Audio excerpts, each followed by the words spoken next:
special thank you to our sponsors of Russ Reels Live, Your Launchpad, the Alzheimer's Association, and Best Friends Again. For more information on Your Launchpad and their coaching services, go to yourlaunchpad.com. And for more information on the Alzheimer's Association and how to give to this amazing organization, go to alz.org. And are you looking for success in your marriage and counseling services? Go to Best Friends Again for Dr. Jeep and Vanessa at bestfriendsagain.com.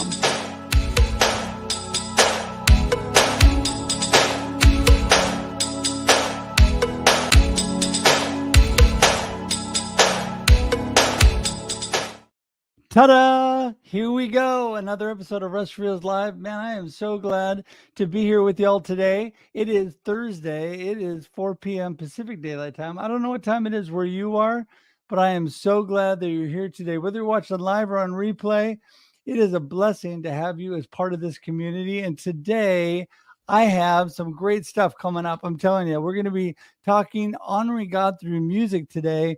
And I've got some great musicians on and some very talented men today. And we'll be bringing them on in just a moment. But I am just so excited that we're here again. You know, we're here every Thursday, 4 p.m. Pacific Daylight Time on Russ Reels Live. And I tell you, it is a great opportunity. It is a topic-driven, panel-driven show where we have a great topic every week. And then we have a panel of amazing people that talk and have a great discussion around that topic. And so I am just really excited every week. I learn so much. I am blessed, and I bring in people that have so much value to add. And this, I tell you, this episode is going to be amazing. So please tune in and make sure while you're out there, remember that we need to let other people know what is happening out there so you can share this out right now. Please share as you go. Tag your friends. Let them know Russ Reels Live is on, and that would be so amazing. Also, you can subscribe on YouTube today. Would love for you to do that, and I make it super simple. You go to russreels.live. That'll take you right to my YouTube page, and you can subscribe today. In fact, you can open another tab right now and just go right there, Russ Reels Live, subscribe, boom, you're all done. What does that do for you? Well, I tell you, it gives you a library of all the past content on YouTube where I've had amazing guests on Russ Reels Live, Marketing with Russ, and even now the Experience Live with Russ and Scott episodes are on there. And so you're able to get some really amazing content. I mean, who needs to binge Netflix? You could just binge Russ Reels Live. There you go. Spend your time on that this weekend. And if you get a chance and you miss this episode, or you have friends that you want to share it to, you can send them the links from YouTube as well. So appreciate if you would subscribe on there. And, you know, I'm all about connection. I love to connect with people. And so the easiest way to do that is go to russhedge.com.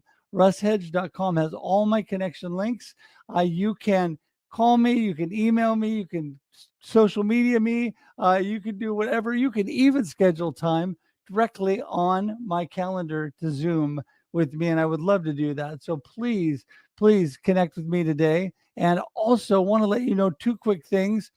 Behind me, my book, Befuddled, Live the Life You Choose. If you have not got your copy, you can pick that up on Amazon or any online booksellers, or just go to russhedge.com, buy book now, and you can get it there as well.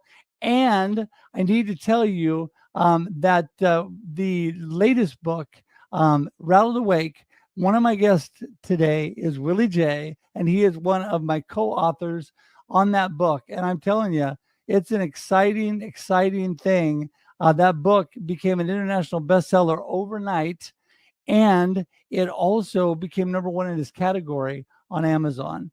And so it's a really amazing group of authors that work together. We had a great experience, and Willie and I might touch on that a little bit when he comes on today. But yeah, I'm just really excited. So I'm glad that you're all here today. I am going to give you a little flavor. So I don't have one for everybody, but I'll give you a little flavor of the band Citizens, which Connor Hedge, my son, who's one of the guests today, and Daniel Folgado, who's another guest, are both members of this band. This is a little bit older, and it actually is a little clip from an earlier Marketing with Russ episode with Connor and the band leader, Zach. Bolin, who anyway gives a little bit of their music. So I'm just going to play this for you now, just give you a little flavor to get us started today.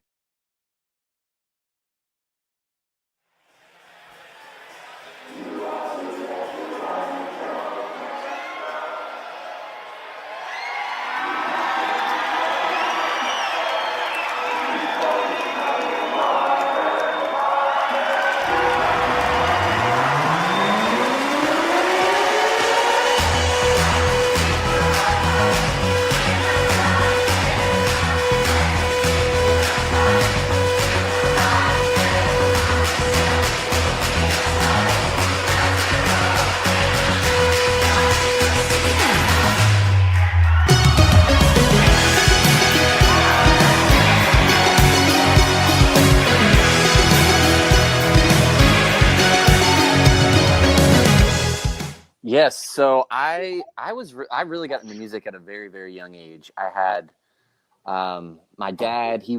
I remember him. He died when I was really young, but some of my lasting memories are him sitting with headphones on and in our living room and singing songs and stuff. And that really stuck with me. And then I had people along the way who were, songwriters and different people at a very young age that I would just sit and listen to. And so I started taking piano lessons at the age of 6. And when I was in middle school, one day, I had a friend who came over and showed me this song that he wrote. And I was like, wait, you can do that? Like you don't have to follow the sheet music all the time.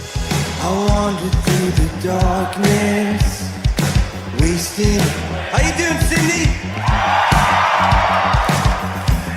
My soul was cold and hopeless, dead in the grave.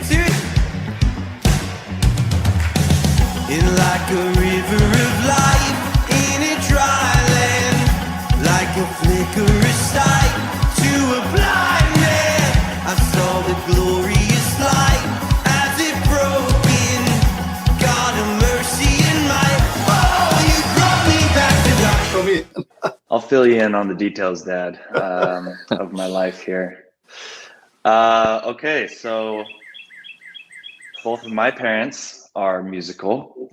So growing up in a musical household, I think first and foremost is kind of the main influence for me. Dad, you were a choir director and band leader at church, and you would sing and play piano. And then Mom singing, writing songs.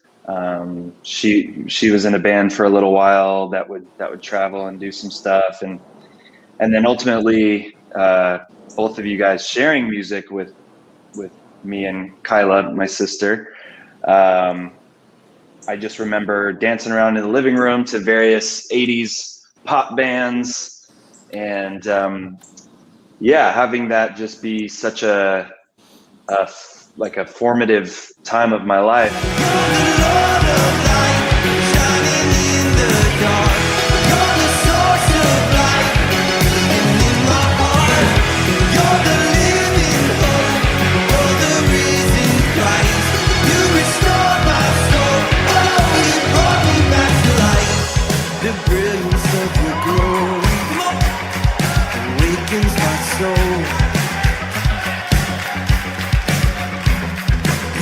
Me grace and mercy, I give you control. And like a river of life in a dry land, like a flicker of sight to a blind man, I saw the glorious light as it broke in. God of mercy and might, oh, you brought me back to life. So I wrote probably my first song that day. I don't know what it was. It was probably terrible. But nevertheless, that really launched me into I always loved songwriting, but that finally, it gave me like a tool that I could use to help kind of pair together lyrics and melody with music. And so, and that all started in Maryland, which is where I grew up. And then life took me on a journey down to Georgia, and I went to a school called SCAD, Savannah College of Art and Design, and was there for a few years, met my wife, Natalie, and we have 4 kids now. And in fact, we eventually moved to Seattle and lived there for almost 10 years. That's where I met Connor. and that's where Citizens formed.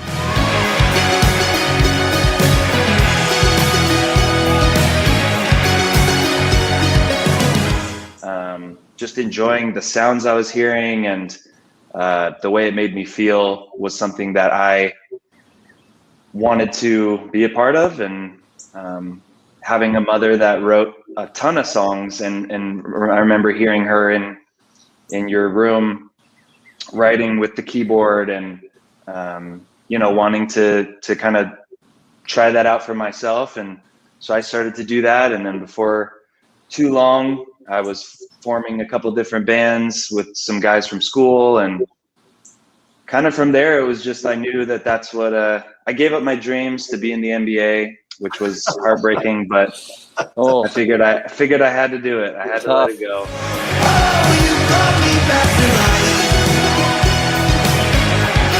You brought me back to life. Oh, you brought me back to life. You brought me back to life.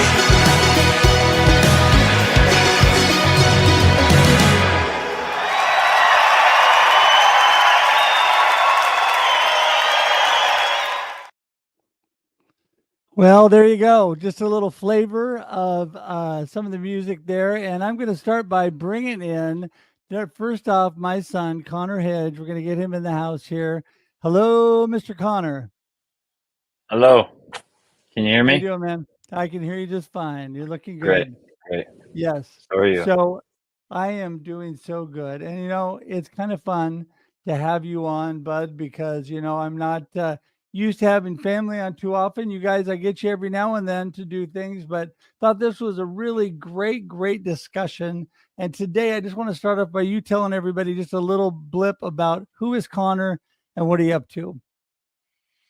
I live in Pasadena, California, originally from the great state of Oregon, and I do some music production as well as mastering and live performance, obviously with the band and stuff like that. So just love music, always have, and try to be as involved as I can with friends and different artists. And yeah, it's fun. Well, I think because I'm the dad, I need to brag a little bit, but Connor has always honored God with his music, and God has blessed him. And still young, still adventuring out there, but been the part of the team. Connor was nominated twice for a Grammy. Unfortunately, neither of those times did they win, but nomination is huge. The band Citizens. Wow, I choked up there. The band Citizens was nominated twice over the last couple of years for Dove Awards. And with that, we're going to bring Dan in to join the group. Hey, Dan. Hello. Hi. It is so great to have you here. It's the band Citizens has made a few really great additions over the years, and that would be you and Connor. Oh, man. That's great. Yeah. It's been a wild ride, that's for sure.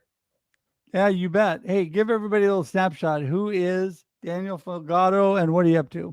Yeah, I am originally from New Jersey and moved with my wife to Seattle 4 years ago. And we're in my studio right now. I'm mainly a music producer, mix engineer, and also do a lot of like creative direction stuff. And then my wife, who's actually happens to be across the hall right now, is a therapist. So she's got her office across the hall, and we just kind of get to live a wild life with our 3-year-old poodle, who Connor has definitely met several times. And so yeah, that's a bit about us. Yeah, well, you guys have such a great chemistry with the band, and just what a bunch of men who love God and who honor God and have really been blessed in all you do. And speaking of blessed and honoring God and having great chemistry, I got to bring in my good friend Willie J is in the house. Hey, Willie. What's going on? Hi, I heard you, bro. It's good to be here. I am so glad you're here, and it was such a blessing to get to know you and be part of the Rattle the Wake project together. What an amazing thing. But before we dive into all that, give everybody a little snapshot. Who is Willie J and what are you up to? Willie J. Originally from East St. Louis, a small city, east of actually St. Louis, Missouri, but East St. Louis, Illinois is a very impoverished town, as we would call the hood. Grew up, on the flip side, uh, singing in sunshine bands and little choirs and groups and different bands. I'm a musician of three instruments: the guitar, drum. Done session work with uh, labels like Warner Brothers and Universal. My mom was an organist. My dad was a drummer. He used to let me hear the 8 tracks when he was little. And let's just thank Good God old for eight that. track. Yeah, man. So I started writing music at the age of 12 to escape the inner city struggles. And we're here now. And we've been, before Permission started, we started doing missions with other bands from like Troy, Illinois, Harvest, who we got to open up for and do some worship sessions and seminars in Kaohsiung, Taiwan, Manila, Philippines, and Japan. And here we are today, man. We're just, empowering people, changing lives is the one of the slogans that we live by at Pure Mission Entertainment, and creating hope through arts and entertainment and empowering people, changing lives, pretty much. Yeah, I love that. I love that. I mean, from the Thank you. time we met, I loved what you were all about, Thank and you. obviously, You so too. do our other co-authors. Obviously, believe that too because there's a bunch of them here in the comments.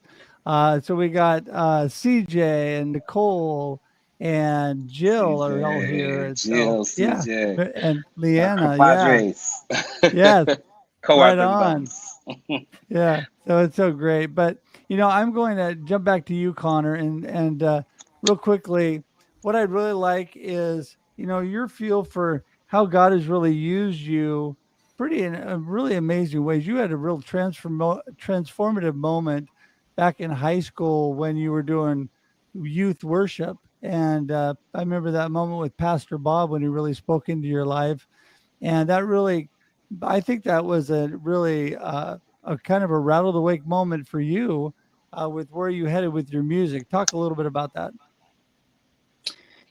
So, growing up, I knew I wanted to do music. I knew I wanted to be in bands. And there was always this disconnect between like music, being in a band, and this life that I thought that I was supposed to live or that God wanted me to live.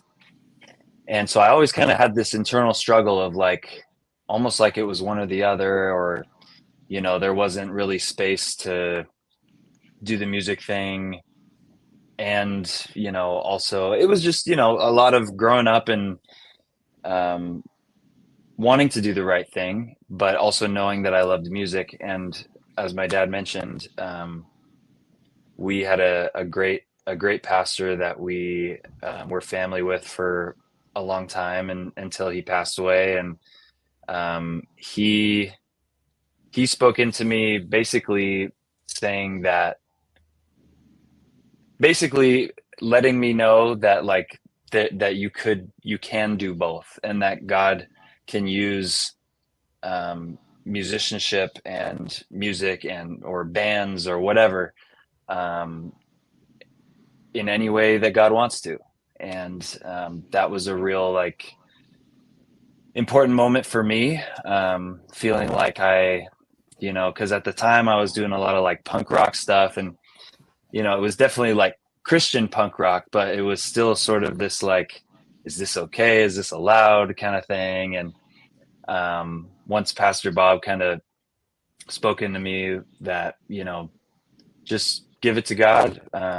Whatever you do, whatever instrument you play, whatever song you write, whatever, artist you work with, um, just, yeah, just give it to God, and God will bless that. And so that was kind of the beginning of a journey for me of just continually, asking God, like, God, how do you want to use me with these gifts you've given me, these abilities? Because I don't have the answer. I don't know what lane I should go, what, if I should do this or worship leading or being in bands or whatever. And I think just along the way, it's not always easy, but it's been very fruitful, and I've been grateful to have the opportunities I've had and doing things like Citizens, which is really like just getting to play music with a bunch of my best friends, and the stuff that we get to do together. Is I couldn't have imagined it really when I was that age, when I was young, so Right. it's just And been you're cool still to, young. well, some might argue that, but Yes. Yes. Well, it's hard for a dad, right? Because you'll always be my little boy, and somehow you grew up overnight. I don't know what happened, but so hey, Daniel, I really was thinking about this whole concept because based around the book that Willie and I wrote, the Rattled Awake moment, that it got me thinking about what Connor just spoke about. What was really transformative in your life? What really put you in a path to where you are today? That's a great question. I similarly to Connor, I grew up in my parents were worship leaders at church. So my dad was the worship leader. My mom sang with him, and I started playing when I was really young. I mean, I think my first service that I played at church when I was 6 years old, and then I started playing every week at 8 because my cousin was the drummer and she left for college, and so I naturally had to take over. But I think all along there was this feeling for me of like I knew that I wanted to do music, and whether that was like something that would be a career or mainly just something that I did for church, or I always knew I wanted to do music regardless of what the details and logistics look like. But I've had several transformative moments. I feel like the transformative moments for me have been more around my faith and more about like, okay, I'm actually desiring to create from a place that's not just for self-fulfillment or because I need some sort of like self-validation kind of thing, but I actually want to create from a place of expression. And so kind of, I feel like I keep having those transformative moments where it keeps coming back like, yes, this is where the place I want to create from, And I think a lot of that has come from also getting older and maturing a little bit and being able to see that worship isn't just like the idea of worship isn't just getting up on Sunday and singing songs, but it's actually like the whole act of your life holistically. Right. So I think that was a pretty transformative moment. It took me a long time to realize when I turned 18, I started going to a church, and a lot of the philosophy there was like, you can only really use your gifts at church kind of thing. And it took me a long time to kind of come back to like, actually, I don't know that that's true. I can use this in or out of the church. Yeah. And so those have been kind of the more transformative things. It's been more of like the ideas that I've kind of had to like restructure in my head a little bit. Right. Well, I think life's a journey, right? And, Willie, you've been through a lot and you've been able to do some amazing things. Talk a little bit about that. Talk a little bit about what got you to where you are today. I'll say resilience is brilliance, Russ, my man. I've always had to find myself growing with the flow, so to speak. One of the chapters out of the Rattled Awake book. But that's not my first book. I put out a few books of poetry. My mom helped me to discover that before she passed of breast cancer, and I started embracing more of that author side. But she really fought with me, through high school and, to pursue my dreams. She would hang up the accolades on the walls and paint pictures in my subconscious mind. And she kind of showed me that, you can do gifts, as the brother was saying earlier, you can use your gifts outside of the four walls. And, I was really had an upbringing in the four walls, once a worship leader. And I think my biggest transformative moment would be when I got back from Kaohsiung, Taiwan, off tour and teaching seminars and teaching drums, teaching vocal seminars, having an interpreter. That was a new experience for me back in 2009 and 10. And I found myself, transitioning when I got back. I got to see how big God really was, man. And that pivotal moment. You know, it's like sequence. It's like a series of storms. I'm trying to connect the dots here and condense and give you a synopsis of the moments. I'll say prison, though. When I was facing some time, my mom, being a mama's boy, she had breast cancer. She was supposed to do something for LA Weight Loss. She had made history. She was an amazing, dope singer, you know, as well as an organist. And she had been my greatest mentor. So, you know, that was a time. And I had a daughter to be born 2 months prior to that, Russ. You know, it was, you know, this is why I say grow with the flow. So, you know, so I'm trying to paint this picture as vivid as possible, as clear as possible, without, you know, extending it too long. But I'll say prison time, facing that once upon a time and beating that, having that prophetic dream, everything that I learned being a born again Christian came back to me 100-fold, and everything became more personalized. From the artistry standpoint, from the musician standpoint, from the singer standpoint, from just everything, you know, you just go back to your roots, and that's where that foundational, you know, word comes back, and upbringing, it comes back, man. So, you know, I'll say that prison time was definitely that moment. That was a scary time in my life, and the dynamic of my writing changed, you know, from that point on.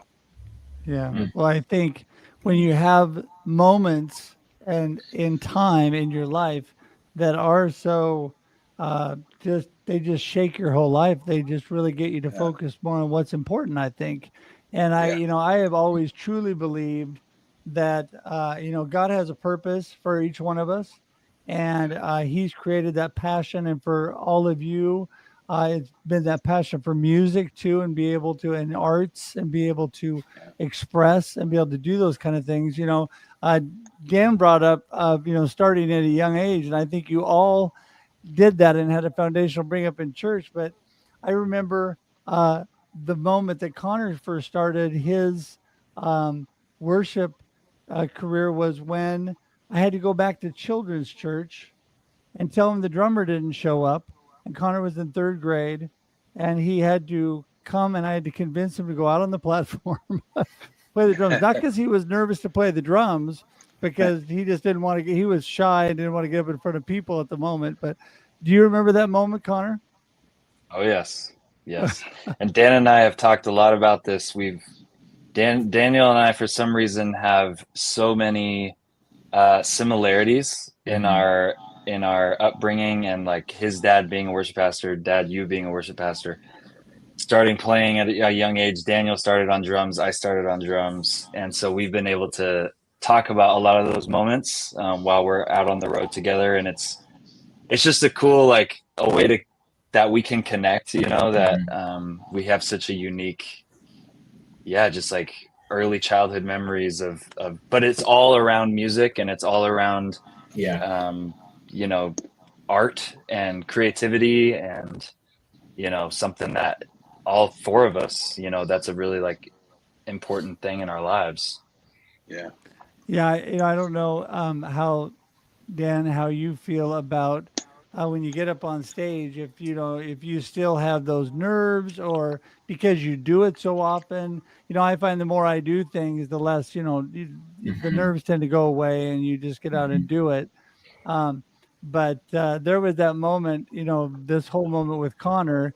He was just really shy, and just his young birthday parties, he used to hide from the family. He'd hide his face in his mama's lap, because he just didn't. But get him up in front of a couple thousand people, and it's nothing. That didn't bother him at all. So what do you think about that, Dan? How do you deal with those things? I mean, that's hilarious that we have another thing in common, but that's actually exactly how I am. Like, I can play in front of as many people as you want me to, but the second my parents would be like, "Hey, can you play that song for our friends?" It'd be like, not gonna happen. Not gonna happen. But it's interesting now. I'm at a place where it's like Connor and I both in the band have a lot of responsibility with like what happens during show, like in a show. And so I feel like a lot of it for me is just really needing to be like focused on what the roadmap is. You know what I mean? Like, what's the roadmap for the performance? And I think as long as I'm in that headspace and I'm like well studied on what has to happen, I can feel really free and good, like when I'm performing. The issue comes when I have to say something. I'm still working that out. Anytime I have to get in front of the mic to actually speak, it just not good. But anyway, we're working on it. That we were just playing in New Jersey where Daniel's from, and we played like, I don't know, 10, 15 minutes from where you grew up. And so Zach, who usually does most of the speaking, he just was opening up the mic a lot more to Daniel that night, and it was great. I thought you did awesome. I thought it was so great to like be able to talk to so many people that saw you grow up. I was like, my wife afterwards was like, "You really didn't want to talk." I was like, "No, I just want to play music." It was great. Well, Willie, how did you as a young person? I mean, you seem to have a pretty outgoing personality. Were you shy around people? Was it easy for you to get up on stage to start with? I was kind of forced on stage a little bit when I was little. I would try to hide behind the drums, just like these fellas, man. These guys here, I started on the drums as well before I ever picked up the mic to sing, which I started as a little kid. And I would often say, no, I'm a drummer, man. I'm cool right here in the cut. I don't need that extra spotlight. That's enough spotlight for me. And but however, I'm glad that they did. That they pushed me. But I try to take the URE off for pressure, man, and remember a lot of precious moments at civic centers when my vocals went out and it was 5 minutes to perform. I thought I was coming and do a set for 10 minutes, and then they told me, "Oh, you're going to be the actual, the feature headline." I'm like, wait a minute. This was at a Black Expo event in St. Louis. So I've just been put in these tight spots many times, man, where, you have to kind of maneuver and, recover really quick, man. So, and rely on God. That's my secret, to remember that it's not by my might or power, that, and live this thing from the inside out. That kind of helps me to get rid of the bug. When it's God there giving you the strength and the energy to do it, it takes the pressure off. And, Willie, you've been able to do some pretty big things. I was bragging on my son, but you were just recently on the cover of Forbes magazine in Morocco, and tell us a little bit about, and then you've been on LA magazine. You've got some things going on around your music and business stuff that you're doing. Talk a little bit about that. Thank you, Russ. I appreciate that, man. First, before we even say anything, I want to say God is paramount. Definitely give him all the glory for it. Before we were working on our Rattle to Wake book, volume 1, I had already been scheduled to do. I was approached after the LA Business magazine, and a lot of the songs that got us in the spotlight that we really weren't seeking was the Puerto Rico song we did. Was asked to write this song for the Hurricane Maria victims around about 2019, I believe. We wrote the song, and of course you expect big things because we serve a big God, right? So you're expecting big impact. But, my motto have always been, if I could just reach one life, one soul, heaven rejoices over 99 than one, right? So my objective was this. We met a young man by the name of Dante. He was brought back from the catastrophe from Puerto Rico back into Illinois on the east of St. Louis. And my president, Aaron Emick, introduced me. We were already in the grassroots stages of putting together, a game plan for PME, Pure Mission, a company. And he said, hey, let's let the first project, I know you got some other momentum going on, but let's let the first, why not just, work on I got this project for Puerto Rico. And here's Dante. He's wanting to play basketball down here. They lost everything, came down here. And long story short, wrote the song, got together. My daughter's even on that record, talking about passing on legacy, right? It's all about legacy. Life is a relay. And she was about 12 years old. And then little do we know, it ended up hitting Billboard in Europe, number two in the top 200 European indie music charts, I think the major music charts. And then Broadway, and we let the Leonard Skinner guy, Stephen Rich, shouts out to him. Then he contacted me based off a song we did called Sunshine Out the Rain prior to us releasing We Love You, Puerto Rico. And it's a crazy story. And he said, man, you guys are, I love your vision, but this will set you apart from the rest. And said, once you just put this song out and let me work the record overseas and let the US catch up. And that's exactly what kind of happened. And then Broadway World picked us up. Broadway World did a story after we had charted, and the rest, as they say, is history. And then, you know, Forbes, New York Weekly, different ones start reaching out at that point. Yeah. That's so awesome. Well, that just shows where God blesses you when you honor him, right? I mean, you put God paramount, like you said, in all that you do, and that is so awesome. Well, listen, here we're gonna go one more round for you guys. I want you to tell me, Connor. We're gonna start with you. What is your gold nugget? What do you really want people to remember about what we talked about today? And what is your lesson in life that you really learned through all that you've gone through that God has really taught you? And then tell us how people get in touch with you. Connor, go ahead. You might have to remind me of all that. I might not answer it all straight away.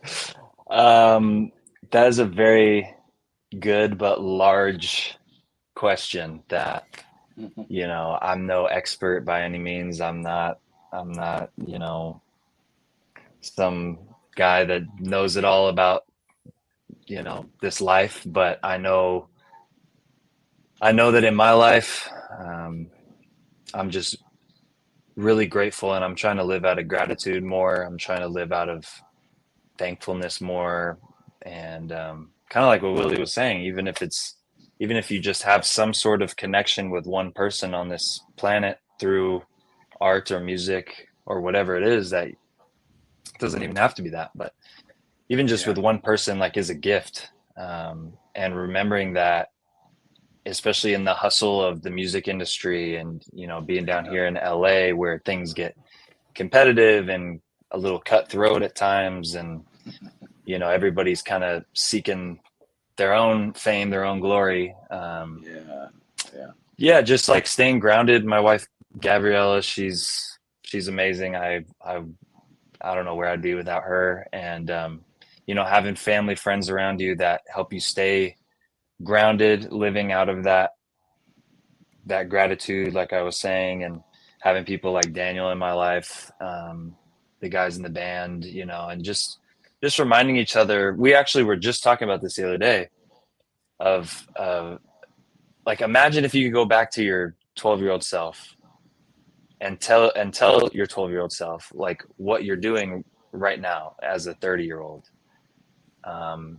And we were all just like, oh, we would have been blown away that we were getting to play music, you know, around the world and record albums, and that people actually listen to the music, and that we're hearing all these stories of people, like, just amazing ways that these, you know, few guys can get together, and somehow these songs are like, you know, we've had some people say that, like, literally some of our songs have changed the trajectory of their life, and that's just so hard to fathom for me. And so it's those kind of moments where I'm just like, this is bigger than me. I'm really not in control of any of this. Like, I can try to, you know, get here, do this, have this accolade, but at the end of the day, like, I'm only gonna fail myself, fail my family, fail my friends if I just make it all about what I can do, rather than just kind of stepping back and letting God use me in whatever context. And if it's just that one person with that one song, you know, then that to me is a life well lived. So I'm just always reminding myself that, and thankful to have family and friends around that help me kind of stay in that lane, because it's easy to get outside that, especially down here. So what was the other part of the question? How do people get in touch with you? Instagram is great. It's just my handle actually on all social media is just Connor Hedge. My email is hello@connorhedge.com. But I would say Instagram is probably the main way. Yeah, and we have that information magically appeared below you as you were speaking. Wow, look at that. Thank you for that. Look at that. All right, Daniel, you're up next. Oops, Daniel disappeared. There you go. All right, Daniel, you're up next. Yeah, that's such a good question. I feel like for me, one of the things that I've kind of like been finally able to like come to, just in being in a relationship with my wife, with friends, and also in like really solid therapy is, I think for a long time I felt like I needed something more special in my life to be able to create art. Like, oh, once I get to this place, I'll be able to create art that's more meaningful or whatever. But the fact that I have like my whole life experience and what I've, meaning the story that I've been like living in, both my family story, my own story, cultural story, is like enough for me to draw from. Basically, I think one of the big things that I've like realized recently is that like I actually have everything I need to be able to do what I need to do, and that's like fully based on like what God's given me in the life that He's given me and the people that He's given me, you know, but not from a place of like using people, more from a place of like I have a beautiful community and experience to draw from to be actually able to create. Yeah. So I think for a long time, I just felt like I needed more, or if I got to these certain right places, I'd be able to do something great. And I think that's kind of silly now at this point in life. So, and that's awesome. That really is. And how do people get in touch with you, Dan? Same. Instagram is probably the best way. Just Daniel Folgado. So. Okay. All right. Well, we actually have that right there for you. Yeah. So everybody remember, all this is clickable and easy to get to them. And Willie, you're closing it out here. Tell us what that gold nugget you want everybody to remember. I want everybody to remember that you're as strong as your team. I got to give shouts out to our LA department. You know, LA is a second home to me. I heard Connor talking about LA. We got offices out there. MD Productions is out there. And, you know, I think sometimes people forget that, you know, it takes a village and it takes teamwork to make the dream work. You know what I mean? And I wouldn't be able to function as a leader on the front line, as an entrepreneur, as a artist, as a musician, if I didn't have the great support system behind me. And I also would like to say, help everybody see, always stay focused on your why. You know, never lose sight. Like Connor said, you can definitely lose sight. I've been propositioned on, during these moments of elevation, just like with Morocco Forbes, it was a crazy timing. Little did we know we were going to have our book, Rattle the Wake, dropping. I was already in touch with these guys and just decided to, donate another record called Never Let Me Go, because love is the ultimate. And try love, man. It feels better to love. And it's all about love at the end of the day. You know what I mean? We can do whatever we want to do. We can sing whatever we want to sing. We can play however we want to play, achieve what we want to achieve. But we don't walk in love. It's a tinkling cymbal, a sounding brass, speaking of drumming, and I just want to say, let us slang hope and not dope, because that's what God delivered me from. For sure. And Willie, how do people get in touch with you? At Willie J PME. That's Instagram as well. Ironically, that's the best place to get in touch with me. It's at Willie J PME. And then my personal website, company website, puremissionent.com. That's puremissionent.com. And hit us up anytime. Awesome. Well, listen, guys, thank you. I can't even tell you what a blessing. It's been so awesome to have you guys on. And I just think this is such an important discussion. And speaking of discussions, one more of our co-authors just dropped in. Hey, Susanna. And so just want to be, I'm just so thankful for time and listening to how God's worked through your life and what an impact that has made on you individually, but then in how you've been able to impact other people. It's just really an amazing, amazing thing. We serve a big God, and I just want to thank you for being here, and I can bring you all back on so Willie doesn't have to be just there by himself. There we go. And so listen. Thank you. I'm going to send you guys to the green room here and say goodbye, but hang tight for just a sec. I'll be right with you. Okay. Thanks so much, guys. All right. All right. Well, listen, just want to close things out and tell you thanks again for being here on Russ Reels Live. We're here every Thursday, 4 p.m. Pacific Daylight Time for your listening and viewing pleasure. And I just wanted to say again, if you have not got the chance to share this out, you can still do it because people can still watch on replay. And you want to make sure to subscribe on YouTube by going to russreels.live and become part of our YouTube community. That would be so, so amazing. And I just want to thank everybody one more time for being here every week. We're here at 4 p.m. Pacific Daylight Time on Russ Reels Live. And I'm just praying that you have a blessed and amazing weekend and the rest of what you have left this week. We'll talk to you soon. See you, everybody. Bye-bye.